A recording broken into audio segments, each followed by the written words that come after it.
Happy Wednesday, guys. Welcome to another edition of Puck Time. Myself and the Prez, who's stepping into Andrew, my co-host Andrew McInnes's hosting chair this week. Prez, I'm going to bring you in right away, man.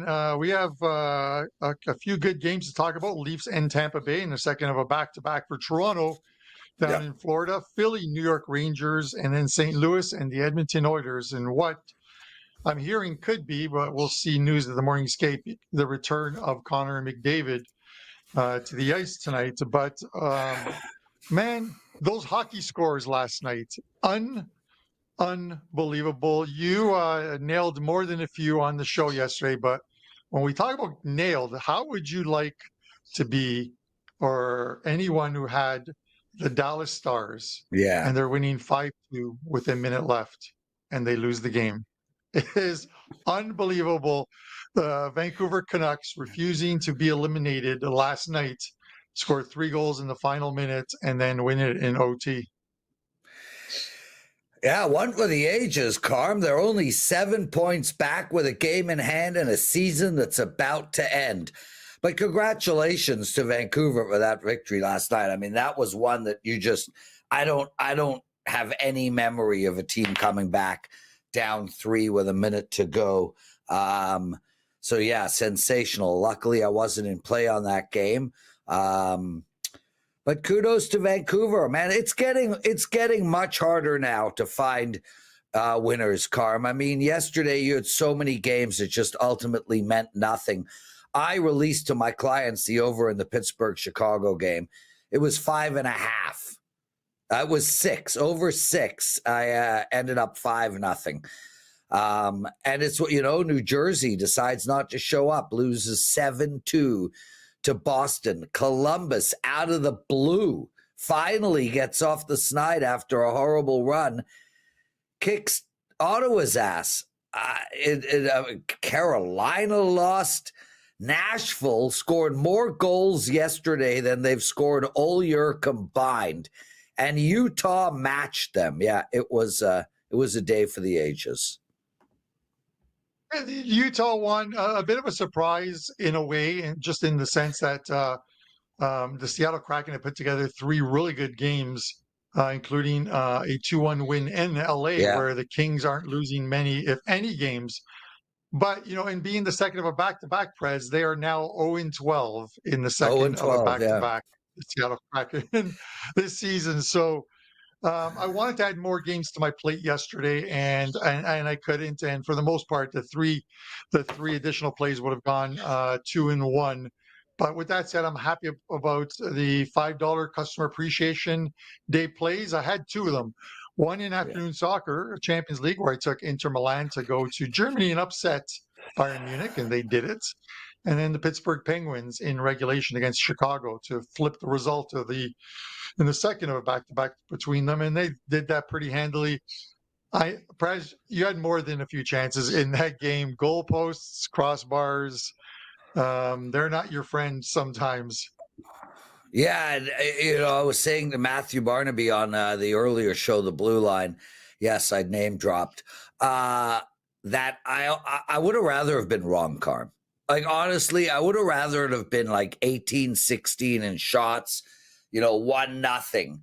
But I was so right, and I had bad luck. And that to me is, it's the luck. I can't deal. I'd rather just be wrong. It's totally acceptable to be wrong, 3 out of every 15 NHL games. That's because I'm on a 12-3 run. But I hate when bad luck ruins it for me. And we both watched that game. And I think there could have been another 10 goals scored. 10. That's how unlucky it was. And we even had a tip opportunity with like 17 seconds on the clock. So it is what it is, man. Yeah, I thought you would get there possibly with that late power play, and Chicago wanted to break the shutout, but it didn't happen. These 3 games we're going to look at: Toronto and Tampa, Philly and New York Rangers, and St. Louis and Edmonton. I'm tossing sort of like, I always talk about analytics on the show, Prez, but I'm removing all analytics from these games. I'm just going with um, trends that I've seen happen in the NHL over the years, and you just can't nail it down because these aren't ones that are tracked, but which we'll talk about in the St. Louis and Edmonton game. But you look at this first game, and I talked to you about this yesterday. I had it was it was a gut feeling. The Leafs would lose to Florida and beat Tampa. If they had to split the two games, that's the split they would Yeah, want. yeah. Dropping the game to Florida and beating Tampa Bay, and stopping Tampa from dropping any further down. Or sorry, Florida from dropping any further down, but also putting some space between them and Tampa Bay. And we got that in play tonight. I think the better goalie is in goal that the Leafs have tonight in Stolarz rather than Joseph Wall. But for me, I'm taking the plus 150 here. I'm taking the Toronto to take care of Tampa Bay tonight. Maybe in a close one, but they're going to play a hell of a lot better than they did yesterday. What are your thoughts? Well, right off the bat, Carm, let me break this down, okay? We got a Toronto Maple Leaf team that has 2 W's more than Tampa Bay on the year. So logic would say, at this moment in time, they're the better team. We have a Toronto Maple Leaf team who is 3-0 against Tampa Bay this year. Not only 3-0, but they've beaten Tampa Bay handily in each one of those games. One of those games, they outshot Tampa Bay 41-29. Not only that, but we have a Toronto team that is 7-3 head-to-head against Tampa Bay. We have a Toronto team that has won 4 of their last 5 games. They've won 7 of their last 10. Now, I know that Tampa Bay is hot. I get it. They just beat the Rangers 5-1. They have also won 5 of their last 7 games. But minus 185? Tampa Bay is minus 185. They are not as good a team. They certainly don't have as good a forward group. They definitely don't have as good a defensive group. I would argue that they don't have as good a goalie at this particular moment. And they are plus 155. I am baffled at this line. Carm, I am not going to sit here and say Toronto has a 60% chance of winning this game. But they for sure have a 50% chance of winning this game. And at a 50% chance, and we get plus 150, 155, this is the most baffling line I've seen in a while. I love Toronto in this spot, but Carm, I also like the under here as well. Man, this Toronto team defensively, there was an empty netter last night, so they held Florida to 2. They held Columbus to 0, Florida to 2 the game before that, Anaheim to 2, the Kings to 2. This team is playing lights out defensively. They are back checking. They are forechecking. They are diving in front of shots. They have an incredible goaltender tandem. And then you got Tampa Bay, Vasilevsky and this defense on fire of late. They allowed 1 against the Rangers, 3 against Buffalo, but it was really only 2 because Buffalo scored in a shootout. 2 against Ottawa, 1 against the Islanders, 3 against the Islanders, 0 against Utah, 1 against Pittsburgh. Neither of these teams are allowing more than 2 goals on a regular basis. I like the Leafs. I like the under. Go Leafs. Go freaking Leafs. Oh, Leafs. I get the line in the sense of if you're going to make Tampa Bay a favorite or a big favorite, it's going to be at home. They're So 27-10. They're 27-10 on the season at home. They're 12-2-1, their last 15 at home. But if you look at it, the Leafs have gone in and they win in one of those losses was to Toronto back in November. The Leafs have gone into Tampa, and you look at the last 5 or 6 games, and the Leafs have gone in there and beat Tampa in Tampa. So I don't think it's a venue in which they're intimidated, and you can make an argument there will be more Leaf fans at the game today in Tampa than there will be Tampa Bay fans. Kind of like at the Florida game yesterday, there is a great following in Florida or anywhere the Toronto Maple Leafs go. So I don't think they're intimidated by any stretch of the imagination. Plus 150 just seems too tempting not to take here. Yeah, I'm with you as well. Carm, your number one fan thinks I have rocks in my head because I think that Toronto goaltending might and Vasilevsky is right now. And my response to that is my response to that is these rocks are making you all a ton of money. I mean, gold is a rock. Platinum is a rock. I'm okay. They're minerals. I'm making this shit up. But, man, I'm okay with rocks in my head if I'm going to win 12 out of every 15 NHL games and be the number one NHL expert at WagerTalk. Bring the rocks, baby. That's all. All righty then. It's all good. I think Carmine's number one fan. I think that's just Hal in his Halloween costume. That's what I believe that that could be. But with that said, two teams that are playing out the season in hockey costumes because they're not making the playoffs. Philadelphia and the New York Rangers. Again, the New York Rangers, 5 games left, 8 points back of the Montreal Canadiens. For all intents and purposes, I think all the teams on 79 points are done. The Montreal Canadiens are going to get into the playoffs. It would be a monumental collapse for that not to happen. A team would have to run the board while Montreal would have to lose all of their games in regulation. That's not happening.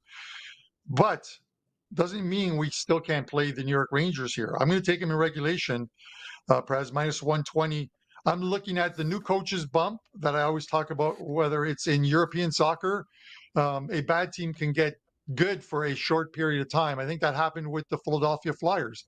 They fire their coach, 3 home games, and they win all 3 of those home games. But then they hit the road, and they've done what they've done the last 13 or so games on the road. They lose. They're 1-12, the Philadelphia Flyers on the road. There's no way I can lay money on the Flyers in this spot. Give me the Rangers in regulation, minus 120. Prez? Yeah, why is your Carmine number one fan getting mad at me? I don't understand. Carm, I come on here out of the goodness of my heart, bro. Like, I got my own NHL show I tape at 10. I'm here to hang with you, talk to all these wonderful listeners. I don't need the shit. And as far as Prez being perma-stoned, from 9 p.m. onwards, you are correct. As for the Rangers game, I like the over in this game, Carm. I mean, I can't get to the window on the Rangers. This team has got to be in a state. They have completely screwed a season where they were hoping to win the Stanley Cup. They're not even going to make the damn playoffs. As for Philadelphia, coaches bump, won 3 in a row. Then they lost to Montreal 3-2. I think we're going to see a game that lacks intensity tonight. I don't see anybody in Philadelphia diving in front of shots. Frankly, I don't see anybody in the Rangers team diving in front of shots. The total here is 5.5. I cannot play the side. I like over the total. All right. I can see it. 2 teams, I think, at this point, honestly, don't care. Looking to score some goals, looking to pad some stats. And I think that's what we're going to see from a lot of these teams sort of moving forward. Before we get into this last game with the Edmonton Oilers in St. Louis, and we'll wait and see. I haven't seen any news as of yet, but it'll likely be coming out soon, the morning skate for the Edmonton Oilers, where McDavid's been on the ice this past week, and Elliot Friedman on 32 Thoughts did say they circled April the 9th for his return against his return. So that's tonight against the St. Louis Blues. For a second, Prez, I want to talk, and we're going way back in time, 2015 draft, where McDavid, the Edmonton Oilers win the draft. The Buffalo Sabres, with the worst record, finish second. McDavid goes first. Tell me if, and these are top 17 players that win in the draft, some of them. Tell me, was this not one of the better drafts you've seen in a long time? McDavid in the first spot, Eichel win second, Mitch Marner win fourth, Zach Werenski win eighth, Mikko Rantanen win 10th, Barzal wins 16th, and Kyle Connor, who's having another great season for Winnipeg, wins 17th.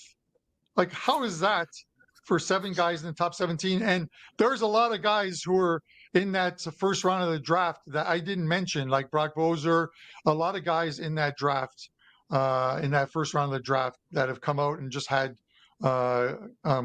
great seasons. Nico Sturm as well, too. It's a hell of a draft, Carm. That is for sure. I obviously, as a Leaf fan, would have preferred Connor over Mitch, but I think we did well in that draft. And I actually remember we had a guy named Mark Hunter, was the head of player development at the time, and he swore 6 ways from Sunday that Mitch Marner was going to be a superstar, and nobody on the Leafs wanted to draft this kid. But he did get his way, and it turned out well. And yeah, Zach Werenski, what a year this year. Playing with Columbus, second most goals out of any defenseman in hockey.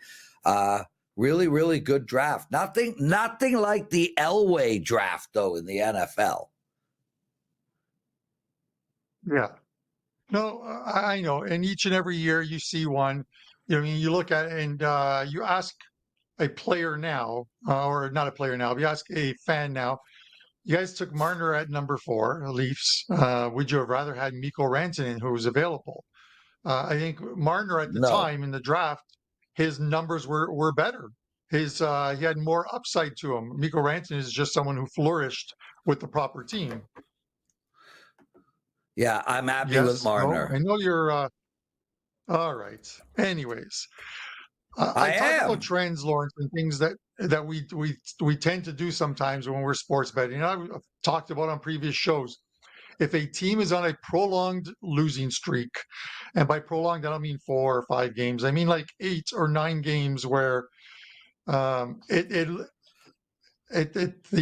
stress in the dressing room, these guys are squeezing the stick into sawdust. When they get their first win, I want to bet on them the next time out. You look at the Buffalo Sabres, I think 13 games in a row they lost this year, and then they run off 5 or 6 games. They win one, they win the next one, in which they were a big dog. The reverse of it applies here. St. Louis, huge 12-game win streak, go into Winnipeg. Winnipeg outplays them. And now that that good karma of keeping that streak going is gone. Does this team take a deep breath and just, okay, let's settle in for the playoffs? Maybe not their best tonight. I want to bet against the team whose streak has just ended, and that's what happened with St. Louis. Edmonton minus 140 for me. What are your thoughts? Yeah, brother. Firstly, there's clearly money coming in on St. Louis right now, on Edmonton, I'm sorry. And that might be because of the Connor info. We still don't know if he's going to play. And I love that angle, Carm. We spoke about it, you and I, last night on the phone. That concept of a team winning 12 in a row, 10 in a row, 8 in a row. After they lose their first game, I want to bet against them. The problem I'm having is the injuries in Edmonton is not going to allow me to get to the window on this Oiler team. I'm going to assume Connor isn't playing. He might. But even if he doesn't play, Klingberg is out, Skinner is out, Ekholm is out, Frederick is out, Draisaitl is out, Kane is out, Regula is out. This team is a total mess from an injury perspective. And they also have basically nothing to play for. I'm going to look at the under in this game, Carm, especially if you guys can get a 6 out there. Right now, it's mostly 5.5s, and I think we're going to see a low-scoring game. I think St. Louis is going to, when you look at St. Louis, their win streak, it was holding teams to under 3 goals. I mean, Colorado 2-1, Nashville 3-2, Montreal 6-1, Nashville 4-1, Chicago 4-1. They went a 5-game stretch where they allowed 1 goal. 6 game. They went a 6-game stretch where they allowed more than 1 goal one single time. Winnipeg got an empty netter, so they held Winnipeg to 2. This St. Louis team is playing incredible defensively right now, and Edmonton is not scoring, and rightfully so. Half their scorers are in the box watching the game. They put up 2 against Anaheim, 0 against LA. I like under the total here, especially if you can get a 6. Right. No news as of yet. I was just cruising through some of the sports ones from Edmonton. Nothing as of yet from their reporters. Draisaitl obviously won't be on the ice. Frederick won't be on the ice as well too. So these guys are trending towards the weekend and playing on the weekend or in one of their final games. I think they play San Jose before the playoffs kick off, but there's still a shot to catch the LA Kings, whether that happens or not. A lot of it's dependent on whether they win tonight or not, Prez. All right, you have Wager Talk today at the top of the hour. Let us know who's on there, and then let us know what you have up at Wager Talk, and give us a show best bet. Yeah, actually, the show WagerTalk today has got a great lineup. We got Gianni, who will tell us where all the big money is going around the world. Andy Lang with his prop bets. Sean Alvarez and Nick Borman are joining us for an extremely deep dive into the Masters. Art DeCesar, who's a sportsbook risk manager over at the Westgate, will tell us what the books need. And we're going to end the show with Pavlos, who's got a Champions League soccer bet. So we got 5 different segments on that show. We also have the Blue Line. It should be going up at Wager Talk TV any minute now. Myself and Matthew Barnaby take apart every NHL game on the board. As for my clients, I lost my customer appreciation play yesterday. I had the over in the Pittsburgh Penguins game. I have a play up for tonight for my clients in NHL. I'm on a 12-3 run in NHL, number one most profitable expert. I also have one NBA play up, and I won my NBA play last night on the Orlando Magic. I'm now on a 7-1 run in the NBA, and I have one baseball play up. I've won my last 4 baseball plays, 3 of them being dogs as well. So I'm really rolling right now, Carm. I'm up huge profit for my clients over the last little while of betting. So, I'm seeing everything well. I'm excited about where we're at. And most importantly, you and I are playing in a $600 deep stack poker tournament, WSOP circuit event tomorrow. Andy Lang will be hosting Wager Talk today. I'm pumped about it, dude. I'm excited. Who's handling PuckTime tomorrow? Dan Alexander is going to be our host with Brian Leonard and Don Buster for the next couple of days. And I will be back on Monday. I will be doing a PuckTime at the regularly scheduled time, and then hopping into a car and on my way to the airport. I've got a 4:30 flight to beautiful Venice. So we will see. Yeah. But guys, remember a couple things. Please hit that subscribe button. We are so close to 200,000 subscribers on the channel. Hit the like button. Drop a comment in the comment section. Let us know who your best bet is for tonight as well, too. And as I mentioned, follow me, whether it's on the X at Carmine Bianco WT, or on TikTok and Instagram. I'm going to be doing a 14-day bankroll challenge of videos that you'll find on those platforms during this trip to Italy. So you will see this mug for the next 14 days on videos, giving you one play per day bankroll bet, and we'll see if we can double or triple that bankroll before I get back. I'm excited about it. As far as today, I've got one Champions League 4% play up, a winner yesterday with our Champions League play, and one play in the NHL tonight. It's a 5% play. For a limited time only, the NHL playoff package, which includes for free the rest of the NHL season, was $195. But on my page for the next couple of days only, it's $149. So it's an absolutely great deal that you can take advantage of. $149, get every single play the rest of the season, including tonight's 5% play and the NHL playoffs. Minnesota Wild over 3.5 minus 135 is going to be my play tonight. Their team total over 3.5. They play the Sharks, who are off a loss to the Calgary Flames. And they're playing for something right now. Minnesota's playing for something the Sharks aren't. 10 of the last 12 Shark losses on the road have been by 2 or more goals.